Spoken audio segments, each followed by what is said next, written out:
நேயர்களுக்கு வணக்கம். தாவேக்காவோட தலைமையிலும் இருக்கக்கூடிய பணியூர்ல இருக்கிறோம். எல்லார் மனசுலயும் இப்போ ஒரு கேள்விதான் ஓடிக்கிட்டு இருக்குது. என்ன அப்படின்னா, விஜய் முதலமைச்சர் ஆவாரா மாட்டாரா, தாவேக்கா ஆட்சி அமைப்பாங்களா மாட்டாங்களா, விஜய ஆட்சி அமைக்கிறதுக்கு ஆளுநர் அழைப்பாரா மாட்டாரா அப்படிங்கிற கேள்விதான் எல்லார் மனசுலயுமே ஓடிக்கிட்டு இருக்குது. இன்னைக்கு விஜய் 2வது முறையா திரும்பியும் ஆளுநரை சந்திச்சு ஆட்சி அமைக்கிறதுக்காக உரிமை கோரி இருக்கிறாரு. ஆனா இப்போ வரைக்கும் ஆளுநர் கிட்ட இருந்து எந்த அழைப்புமே இல்லை. என்னதான் நடந்துகிட்டு இருக்குது, விஜய் ஆட்சி அமைப்பாரா மாட்டாரா, திரைமறைவுல என்னென்ன விஷயங்கள் பேசப்பட்டுட்டு இருக்கு அப்படின்னு சொல்லிட்டு எல்லா விஷயங்களும் தெளிவா அந்த வீடியோல பார்க்கலாம் வாங்க.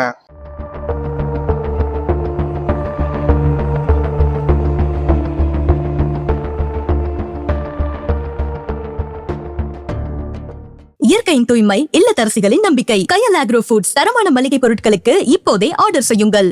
சட்டமன்ற தேர்தலில் தாவேக்கா தனிப்பெரும் கட்சியா ஜெயிச்சிருந்தாங்க. 108 இடங்கள்ல வந்து ஜெயிச்சிருந்தாங்க. இதை தொடர்ந்து பார்த்தோம்னா நேத்து விஜய் ஆளுநர் மாளிகைக்கு போய் ஆட்சி அமைக்கிறதுக்காக உரிமை கோரி இருந்தாரு. ஆனா ஆளுநர் தரப்புல விஜய் கிட்ட நிறைய கேள்விகள் கேட்கப்பட்டுருச்சு. என்ன அப்படின்னா, நீங்க இப்போ வந்து ஆட்சி அமைக்க போறேன்னு சொல்றீங்க, ஆனா உங்ககிட்ட பெரும்பான்மை இல்லை. நீங்க 108 இடங்கள்ல ஜெயிச்சிருக்கீங்க, உங்களுக்கு காங்கிரஸ் வந்து ஆதரவு தெரிவிக்கிறாங்க.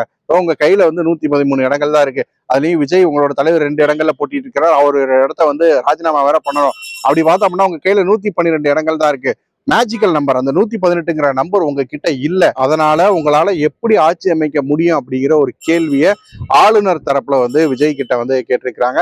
அதற்கு விஜய் தரப்புல இருந்து என்ன பதில் சொல்லப்பட்டிருக்கு அப்படின்னா, நாங்க எங்களை ஆட்சி அமைக்கிறதுக்கு அழைப்பு விடுங்க, நாங்க ஆட்சி அமைக்கிறோம், ஆட்சி அமைச்சிட்டு சட்டமன்றத்துக்கு போய் எங்களோட பெரும்பான்மையை நாங்க நிரூபிச்சு காமிச்சுக்கிறோம் அப்படின்னு சொல்லிட்டு விஜய் தரப்புல வந்து சொல்லப்பட்டிருந்துச்சு. ஆனா இந்த விளக்கத்தை விஜய் தரப்போட இந்த விளக்கத்தையும் ஆளுநர் தரப்பை ஏத்துக்கல. இதை தொடர்ந்து பார்த்தோம்னா தாவேக தரப்புல வந்து லீகல் டீம் வழக்கறிஞர் அணி அவங்களும் நேற்று இரவு ஆளுநரை போய் சந்திச்சுட்டு வந்திருந்தாங்க.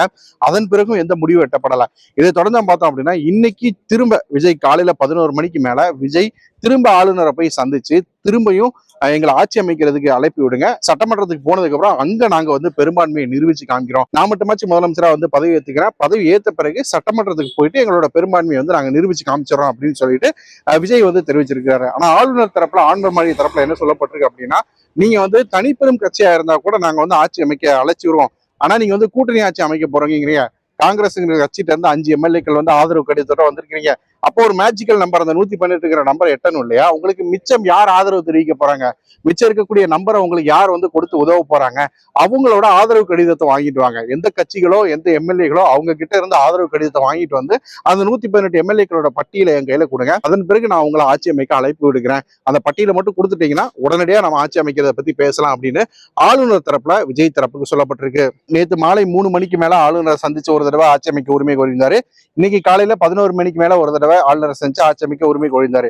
இந்த 2 சம்பவத்துக்கும் இடையில, அதாவது நேத்து மதியம் 3 மணிக்கும் இன்னைக்கு காலையில 11 மணிக்கும் இடையில தமிழக அரசியல்ல நம்ம எதிர்பார்க்காத அளவுக்கு நிறைய விஷயங்கள் வந்து பேசப்பட்டிருந்துச்சு. அதாவது நேற்று மாலைக்கு மேல ஒரு விஷயம் தீவிரமா பேசப்பட்டுச்சு. என்ன அப்படின்னா, திமுகவும் அதிமுகவும் அவங்க கிட்ட இருக்கிற எம்எல்ஏக்கள் ஒன்னா சேர்ந்து அவங்க கூட்டணி அமைச்சு ஒரு அரசாங்கத்தை வந்து அமைக்கிறதாவும், அதுக்கு எடப்பாடி பழனிசாமி முதலமைச்சராக இருக்க போறதாவும், அந்த அரசுக்கு திமுக வெளியில இருந்து ஆதரவு கொடுப்பாங்க அப்படிங்கிற மாதிரியான ஒரு தேரி வந்து நேற்று பேசப்பட்டுச்சு. இது வெறும் ரூமர் மாதிரி மட்டும் பார்க்கப்படல. ஏன்னா நிறைய பத்திரிகையாளர்கள் இதை வந்து ஷேர் பண்ணியிருந்தாங்க, நிறைய அரசியல் விமர்சகர்கள் இதை ஷேர் பண்ணியிருந்தாங்க. அதே மாதிரி இதை வலுவூட்டுற மாதிரி அதிமுக எம்எல்ஏக்கள் வந்து ஒட்டுமொத்தமா வந்து புதுச்சேரியில் இருக்கக்கூடிய ஒரு ரெசார்ட்டுக்கு வந்து அழைத்து செல்லப்பட்டு அங்க ஒரே இடத்துல வந்து தங்க வைக்கப்பட்டிருந்தாங்க. அதே மாதிரி திமுகவோட முன்னாள் எம்பி செந்தில்குமார் அவரும் பார்த்தோன்னா ஆல் இஸ் ஃபேர் இன் எங்க பாலிடிக்ஸ் அப்படின்னு சொல்லிட்டு திரைமறைவுல ஏதோ ஒரு விஷயம் போய்கிட்டு இருக்குது அப்படிங்கிறத உறுதிப்படுத்துற மாதிரி ட்வீட் போட்டிருந்தாரு. இதெல்லாம் வந்து மிகப்பெரிய அதிர்ச்சியை விட்டுச்சு. ஏன்னா திமுக அதிமுகங்கிறது இருவரும் துருவங்களா இருந்த கட்சிகள், அரை நூற்றாண்டு காலமா ஒருவர் எதிர்த்து அரசியல் நடத்தின கட்சிகள். அவங்க வந்து புதுசா வந்த ஒரு கட்சியை எதிர்க்கிறதுக்காக அவங்க 2 பேரும் கூட்டணி வைக்கிறாங்களா அப்படிங்கிறது யாராலையுமே கணிக்க முடியாத, யாராலையுமே வந்து ஒரு அக்செப்ட் பண்ணிக்க முடியாத ஒரு விஷயமா, எதிர்பார்க்க முடியாத ஒரு விஷயமா வந்து இருந்துச்சு. அது நேற்று இரவு முழுவதும் பரவலா வந்து பேசப்பட்டுக்கிட்டே இருந்துச்சு. ஸோ இந்த விஷயம் பேசப்பட்டுக்கிட்டு இருந்த சமயத்திலேயே விஜய் தரப்புல என்ன பண்ணாங்க அப்படின்னா, நேற்று இரவு என்ன பண்ணாங்க அப்படின்னா, எம்எல்ஏக்கள் கூட்டத்துக்கு, அதாவது இன்னைக்கு காலையில 10:30 மணிக்கு பனையூர் அலுவலகத்துல எம்எல்ஏக்கள் கூட்டத்துக்கு வந்து ஏற்பாடு பண்ணியிருந்தாங்க. தாவேக்காவோட எம்எல்ஏக்களை பொறுத்த வரைக்கும் தாவேக்கா எம்எல்ஏக்கள் அத்தனை பேருமே வந்து பார்த்தோன்னா மகாபலிபுரத்தில் இருக்கக்கூடிய ஒரு தனியார் ரெசார்ட்ல தான் தங்க வைக்கப்பட்டிருக்காங்க. ஏன்னா எப்ப வேணாலும் பதவியேற்பு நிகழ்வு வந்து இருக்கலாம், அதுக்கு தயாரா எம்எல்ஏக்கள் இருக்கணும் அப்படிங்கிறதுனால மகாபலிபுரத்தில் இருக்கக்கூடிய ஒரு ரெசார்ட்ல வந்து தங்க வைக்கப்பட்டிருந்தாங்க. அந்த எம்எல்ஏக்களை இன்னைக்கு காலை 10 மணிக்கு பனையூர் அலுவலகத்துக்கு வர சொல்லியிருந்தாங்க. இங்க வந்து பொதுச் செயலாளர் ஆனந்த், அப்புறம் தலைவர் விஜய் அவங்க தலைமையில வந்து எம்எல்ஏக்கள் கூட ஒரு மிக முக்கியமான கூட்டம் இருக்க போறதா வந்து சொல்லியிருந்தாங்க. அதன்படி தாவேக்காவோட எம்எல்ஏக்கள் அத்தனை பேரும், அப்புறம் வந்து முக்கிய நிர்வாகிகள் எல்லாருமே காலையில 9 மணில இருந்தே பனையூர் அலுவலகத்துக்கு வந்து வர தொடங்கிட்டாங்க. இங்க எல்லாருமே கூடி இருந்தாங்க. தலைவர் விஜயோ பொதுச் செயலாளர் ஆனந்தோ அவங்க வந்து மிக முக்கியமான விஷயத்த ஆட்சி அமைக்கிறத பத்தி மிக முக்கியமான விஷயத்த ஏதாவது பேசுவாங்க அப்படிங்கிற ஒரு ஆர்வத்தோட வந்து எல்லாருமே காத்துக்கிட்டு இருந்தாங்க. ஆனா அவங்களோட காத்திருப்பு வந்து நீண்டுகிட்டே இருந்துச்சு. ஏன்னா இதே டைம்ல தான் விஜய் வந்து ஆளுநரையும் சந்திக்க போயிருந்தாரு. ஒரு 11 மணிக்கு மேலதான் ஆளுநரையும் சந்திக்க போயிருந்தாரு. ஸோ அங்க ஒரு பாசிட்டிவான பதில் கிடைக்கும், ஆட்சி அமைக்கிறதுக்கு ஆளுநர் அழைப்பார் அப்படின்னு சொல்லிட்டு இங்க இருக்கக்கூடிய எம்எல்ஏக்களும் அப்புறம் பனையூர் நோக்கி வந்துகிட்டு இருந்த தொண்டர்களும் ரொம்ப நம்பிக்கையோட வந்து காத்துட்டு இருந்தாங்க. ஆனா ஆளுநர் விஜய்க்கு நேத்து சொன்ன அதே பதில தான் திரும்பியும் சொல்லி அனுப்பியிருக்கிறாரு. இதை தொடர்ந்து பார்த்தோம் அப்படின்னா ஆளுநர் மாளிகையில இருந்து விஜய் பனையூர் அலுவலகத்துக்கு வந்து எம்எல்ஏக்கள் கூட பேசுவார் அப்படிங்கிற மாதிரி எதிர்பார்க்கப்பட்டுச்சு. ஆனா ஆளுநர் மாளிகையில இருந்து விஜய் நேரா பட்டினப்பாக்கம் அலுவலகத்துக்கு வந்து போயிருக்கிறாரு. அங்க போயிட்டு தலைமை கழக நிர்வாகிகள், மிக முக்கியமான நிர்வாகிகள் இருக்கிறாங்க இல்லையா, ஆதவர்ஜுனா, அப்புறம் புஷி ஆனந்த், சிடிஆர் நிர்மல்குமார், அப்புறம் சிடிஆர் நிர்மல்குமார், அப்புறம் ஜானா அரிக்கசாமி, இந்த மாதிரியான நிர்வாகிகள் கூட அடுத்த கட்டமா நாம என்ன செய்யலாம், ஏன்னா நாம ஆட்சி அமைக்க உரிமை கோரிட்டோம், நம்ம கிட்ட நம்ம வந்து சட்டமன்றத்துல போய் பெரும்பான்மையை நிரூபிக்கிறோம்னு சொல்றோம். ஆனா ஆளுநர் அதை கேட்டுக்க மாட்டேங்கிறாரு. உங்களுக்கு பெரும்பான்மை இருந்தாதான் நான் ஆட்சி அமைக்க கூப்பிடுவேன் அப்படின்னு சொல்றாரு. இந்த சமயத்துல நாம என்ன பண்ணலாம், எந்த கட்சிகள்கிட்ட போய் ஆதரவு கேட்கலாம்? ஏற்கனவே விசிகா மற்றும் கம்யூனிஸ்ட்கள்கிட்ட ஆதரவு கேட்டு கடிதம் கொடுத்துட்டோம். ஆனா அவங்க இன்னும் நமக்கு வந்து பதில் சொல்லல. இதுக்கு நாம ஏதாவது செய்யலாமா? இல்ல நாம தான் தனிப்பெருங்கட்சி, நம்மளை ஆட்சி அமைக்க கூப்பிட வேண்டியது ஆளுநரோட கடமை. ஆனா அவர் கடமையை மீறி அவரோட அந்த அதிகாரத்தை துஷ்பிரயோகம் பண்ற மாதிரி நடவடிக்கைகள்ல ஈடுபடுறான்னு சொல்லிட்டு ஆளுநரோட அதிகாரத்தை சேலஞ்ச் பண்ணி நாம வந்து கோர்ட்டுக்கு போகலாமா, நீதிமன்றத்துக்கு போகலாமா அப்படிங்கிற மாதிரியான விஷயங்கள்லாம் விஜயோட அந்த பட்டினப்பாக்கம் அலுவலகத்துல அது மிக முக்கியமான நிர்வாகிகள் மத்தியில பேசப்பட்டதா வந்து சொல்றாங்க. விஜய் அங்க ஆலோசிச்சுக்கிட்டு இருக்கும் போதே பனையூரை நோக்கி எக்கச்சக்கமான தொண்டர்கள் வந்து வர ஆரம்பிச்சாங்க.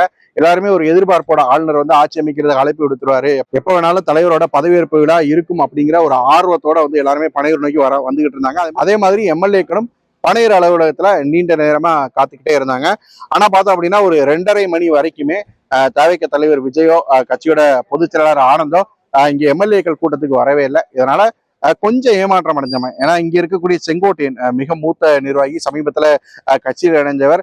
விஜய் செங்கோட்டையனோட ஆலோசனைகள் எல்லாவற்றையும் கேட்டுதான் வந்து நிறைய விஷயங்கள் அதுல வந்து முடிவெடுக்கிறார். அப்படிங்கிறப்போ செங்கோட்டையன் பனையூர் அலுவலகத்துல இருந்தாரு. ஆனா அவருமே எம்எல்ஏக்கள் கிட்ட எந்த விஷயத்தையுமே சொல்லாம, எதையும் பாசிட்டிவா சொல்லாம ரொம்ப அமைதியா இந்த பனையூர் அலுவலகத்துல இருந்து கிளம்பி போனாரு. ஸோ செங்கோட்டையன் கிளம்பி போன கொஞ்ச நேரத்திலேயே மதியம் 2:30 மணிக்கு மேல இங்க இருந்த எம்எல்ஏக்களும் மெதுவா வந்து கலைஞ்சு போக ஆரம்பிச்சிட்டாங்க.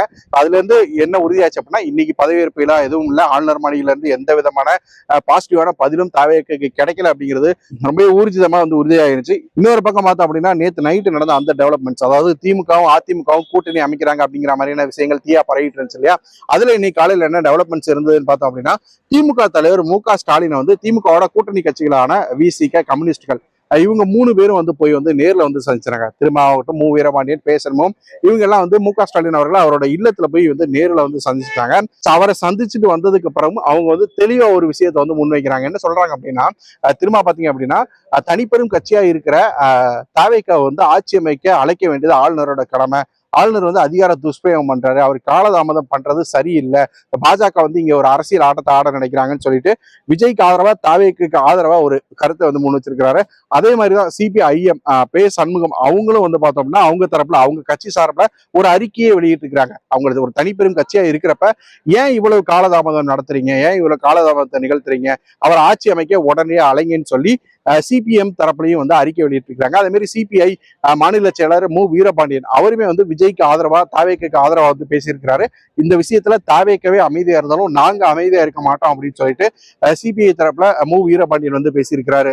இந்த டெவலப்மெண்ட்ஸ் எல்லாம் எப்ப நடக்குதுன்னு பார்த்தோம்னா அவங்க ஸ்டாலின் அவர்களை சந்திச்சுட்டு வந்த திமுக தலைவர் ஸ்டாலின் அவர்களை சந்திச்சுட்டு வந்த பிறகும் அவங்க அவங்களோட ஸ்டாண்ட்ல, அதாவது தாவேக்காவுக்கு ஆதரவா பேசுற அந்த ஸ்டாண்ட்ல தெளிவா இருக்கிறத வந்து பார்க்க முடியுது. ஸோ இதுல இருந்து 2 விஷயங்களை புரிஞ்சுக்க முடியுது. அந்த திமுக அதிமுக கூட்டணி நேற்று இரவு ஒரு விஷயம் பரவலா பேசப்பட்டுச்சு இல்லையா, அது வந்து உண்மை இல்லை, அது வந்து ஒரு ஆரம்ப கட்டத்திலேயே மெட்டீரியலைஸ் ஆகாம போயிருச்சு அப்படிங்கறத வந்து புரிஞ்சுக்க முடியுது. அதே மாதிரி விசிக மற்றும் கம்யூனிஸ்டுகள் பாஜக எதிர்ப்பையும் ஆளுநர் எதிர்ப்பையும் மையப்படுத்தி விஜய்க்கும் தாவேக்காவுக்கும் ஆதரவு தெரிவிக்கிற நிலைப்பாட்டை நோக்கி நகர்றாங்களோ அப்படிங்கிற ஒரு கேள்வியும் இப்ப எழுந்திருக்குது. ஸோ அப்படி நகர்ற பட்சத்துல விசிகாவும் கம்யூனிஸ்டுகளும் தாவேக்காவுக்கு ஆதரவு தெரிவிக்கிற பட்சத்துல, அவங்க ஆதரவு கடிதம் கொடுக்கிற பட்சத்துல அந்த ஆதரவு கடிதத்தோட விஜய் ஆளுநரை போய் சந்திச்சார் அப்படின்னா ஆளுநர்னால அதற்கு மேல பதவி இருக்கிறதுக்கு அழைப்பு விடுக்கிறதுக்கு வந்து தாமதப்படுத்த முடியாது. ஏன்னா ஆளுநர் கேட்டிருக்கிறது எனக்கு அந்த 118 எம்எல்ஏக்களோட பட்டியலை கொடுங்க அப்படின்னு தான் கேட்டிருக்கிறாரு. ஸோ விசிகாவும் கம்யூனிஸ்டுகளும் ஆதரவு தெரிவிக்கிற பட்சத்துல தாவேக்காவுனால ஆளுநர் கேட்கிற அந்த 118 நம்பரை கொண்டு வந்துட முடியும். ஏன்னா இவங்க கிட்ட ஆல்ரெடி 107 எம்எல்ஏக்கள், அதாவது விஜய் 2 இடத்துல போட்டிட்டாரு, அதுல ஒன்ன கழிச்சுட்டு பார்த்தோம்னா 107 எம்எல்ஏக்கள் இருக்காங்க. காங்கிரஸ் எம்எல்ஏக்கள் 5 பேர் இருக்காங்க. ஸோ விசி கிட்ட 2 பேர், கம்யூனிஸ்ட்கள்ட்ட தலா 2 பேர் இருக்கிறாங்க. அப்படிங்கிறப்போ அந்த 118 நம்பரை வந்து விஜயால அட்டைன் பண்ணிட முடியும். ஸோ இப்போ வந்து முடிவெடுக்க வேண்டிய இடத்துல இருக்கிறது அப்படின்னு யாருன்னு பார்த்தோம்னா விசிகாவும் கம்யூனிஸ்டுகளும் தான் இருக்கிறாங்க. விஜய்க்கு ஆதரவா பேசுறாங்க. விஜய பதவி ஏற்க அழைக்காம இருக்கிறது வந்து சட்ட விரோதமானது அப்படின்னு வந்து சொல்றாங்க. ஸோ அவங்க இப்போ வந்து விஜய்க்கு வெளிப்படையா தங்களோட ஆதரவை தெரிவிக்க போறாங்களா, அந்த ஆதரவு கடிதத்தை கொடுக்க போறாங்களா அப்படிங்கிறதா ஒரு மிகப்பெரிய கேள்வியா இருக்குது. இங்க பணியூர் அலுவலகமும் பணியூர்ல இருக்கக்கூடிய தேவைக்கு தொண்டர்களுமே அதுக்காக தான் காத்துட்டு இருக்கிறாங்க. ஏன்னா இன்னைக்கு காலையில மிகப்பெரிய எதிர்பார்ப்புகளோட இன்னைக்கு எப்படியாச்சும் வந்து ஆளுநர் வந்து ஆட்சி அமைக்க அழைப்பு விடுத்துறாரு, இன்னைக்கு தலைவர் வந்து முதலமைச்சரா பதவி ஏற்றுறாரு அப்படிங்கிற ஒரு ஆர்வத்தோட பெரும் எதிர்பார்ப்போட இங்க நிறைய தொண்டர்கள் குழுமி இருந்தாங்க. அதே மாதிரி எம்எல்ஏக்களும் நிறைய பேர் வந்து முதல் முறை அரசியலுக்கு வந்து முதல் முறையா வந்து எம்எல்ஏக்களா தேர்ந்தெடுக்கப்பட்டவங்க பெரும் எதிர்பார்ப்போட இங்க வந்திருக்கிறாங்க. அவங்க எல்லாருமே இன்னைக்கு ஆளுநர் கிட்ட இருந்து ஒரு பாசிட்டிவான பதில் வராதனால ரொம்ப அப்செட்டா தான் பணியூர் அலுவலகத்துல இருந்து கிளம்பி போயிருக்கிறாங்க. நாளைக்கு என்ன நடக்கும்? விசிக கம்யூனிஸ்டுகள் தாவேகாவுக்கு விஜய்க்கு ஆதரவு கொடுக்குறாங்களா இல்லையா அப்படிங்கிறத பொறுத்துதான் விஜய் எப்போ பதவி ஏற்க போறாரு, விஜய் எப்போ ஆட்சி அமைக்க போறாரு அப்படிங்கிறது தீர்மானம் ஆகும் அப்படின்னு நினைக்கிறேன். நாம தொடர்ச்சியா களத்துல இருந்து தாவேகா பத்தின அப்டேட்ஸை கொடுத்துட்டு இருக்கிறோம். இதே மாதிரியான செய்திகளுக்கு விகடனோட தொடர்ச்சியா இணைஞ்சிருங்க. நன்றி.